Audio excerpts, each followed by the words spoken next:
Annoyed by endless pop-ups ruining your browsing fun? Let's ditch those distractions and get your Chrome experience back on track. Open your Google Chrome browser, make sure you see that familiar Chrome logo. We're ready to dive in. Look at the top right corner and spot those three little dots there, your gateway to Chrome's settings, and where the magic happens. Click on those dots to open the Chrome menu.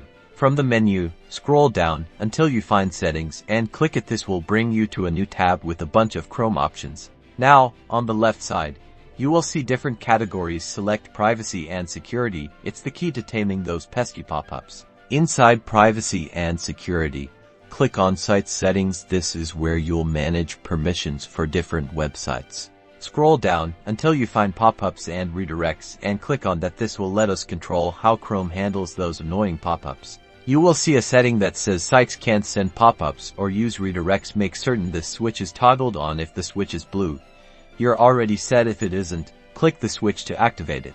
And that's it. You've just taken a huge step towards smoother and less distracting browsing. Say goodbye to annoying pop-ups and hello to a cleaner online experience. Don't forget to like and subscribe for more helpful Chrome tips.